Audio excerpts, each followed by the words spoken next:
What's one rule your school implemented that absolutely backfired? In my senior year of high school, I got kicked out of band for throwing a drum at a kid's head.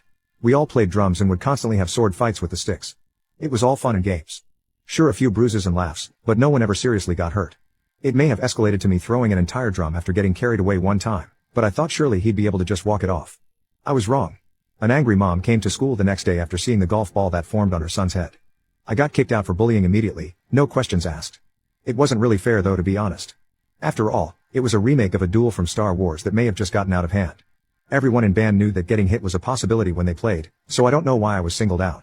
At the same time, my school had planned a trip to Disney World in the next 2 months that I could no longer attend. Not really fair, to be honest, but I let it slide. Despite having paid for my portion of the trip in its entirety, they informed me that I could no longer go and that I would not receive any of my money back. Well, my mother wasn't about to lose out on $1,000 and demanded they give it back. She got the money back but wasn't too happy at the school for trying to pull that off. Roughly a month before the band trip, my mom asked if I wanted to go to Disney World. It just so happened to be the same weekend the band was going. Without telling a single friend, student or teacher, we planned a trip to Disney at the same hotel for the same days. We also booked the same parks the entire band was going to be at for each respective day. Fast forward to the day of the trip, I get to the hotel before everyone else and sit by the pool waiting for my friends and classmates to arrive. Slowly but surely they arrived.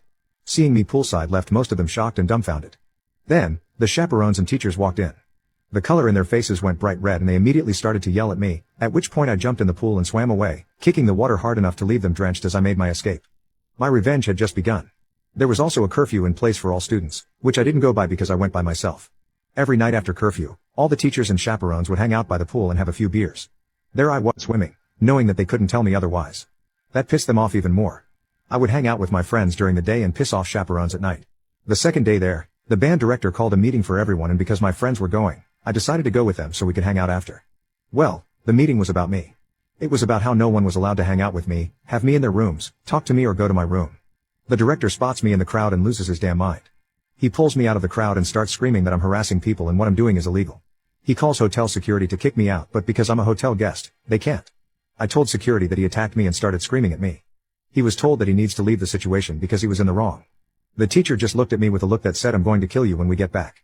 The rest of the trip went great. However, on the last night while I was by the pool, the director came up to me and said that they had talked to the school and I'm in big trouble when I get back. Annoyed at this point, I walked over to security and told them the man from earlier kept harassing me despite me just vibing out alone. Let's just say he may have had to spend the last night in another hotel after losing his temper with the hotel staff. The first morning back at school after the trip, I'm called into the principal's office. The only thing the school had on me is that I missed 3 unexcused days of school while down there and they were trying to give me in-school suspension for each day I missed. My mother, still pissed at the school for almost not giving the money back, knew this ahead of time and wrote a note saying that I was out of town looking at colleges. Since seniors were allowed to miss 5 days to visit colleges their senior year, I didn't get a single ounce of punishment from the school. After that, the chaperones and school had to redo the entire outline, rules and regulations for band trips from that point on. According to one of the teachers that I recently ran into, that story is still told to this day.